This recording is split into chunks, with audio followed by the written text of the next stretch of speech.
So we're gathered here today to honor our loved ones who have been lost to some sort of addiction. In many cases opiates or other drugs.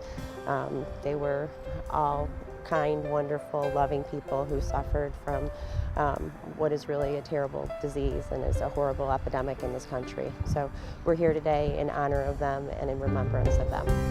My son was an only child. He grew up in a home where we didn't even have alcohol. We weren't even smokers, and I think that his attraction was to get outside of that box, and it didn't happen until he was probably 20 and he started college before he started experimenting. And then once he found heroin, he said, "I fell in love." Just want to make it aware to people that it's out there and we need to do what we can to stop it. Well, my daughter is in recovery 8 months. What got me here today is her boyfriend OD'd a year ago in her bedroom. So, and for the others that have, lost their lives,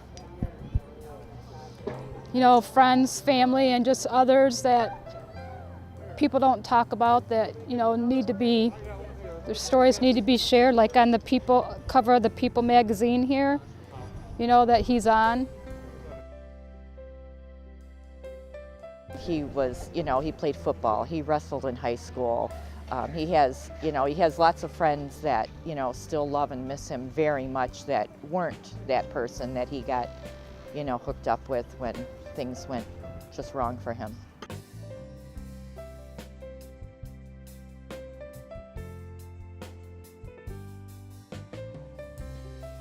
But he was a wonderful guy, very intelligent musician, respected, came from a great family home in Indiana, was a father, a friend, a son.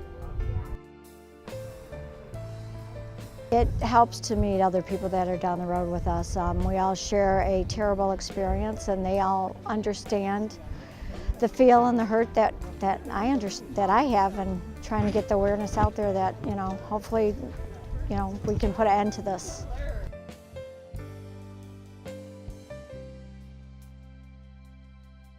So Marina is a little bit unique, I think, because she's just started experimenting with drugs about 6 months before she died. She was 17. She died 3 days before her high school graduation ceremony and 4 days after her prom. She kept telling me she was just having fun, celebrating her senior year.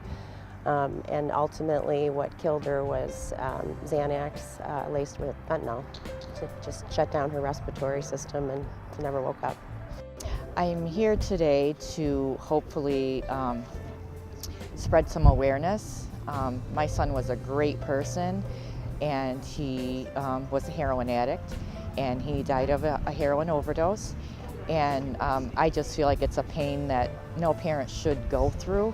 And I know it's such an epidemic right now, so I just want to support my brothers and sisters in this pain.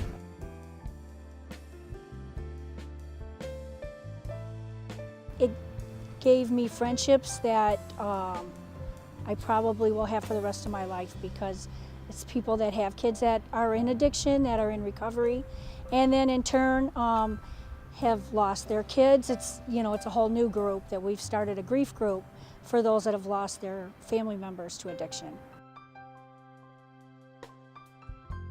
He was a great kid. He was a great worker. He loved his family. He loved his sister. He had a great job. He was a car salesman, doing very well, and he went from having a regular job to having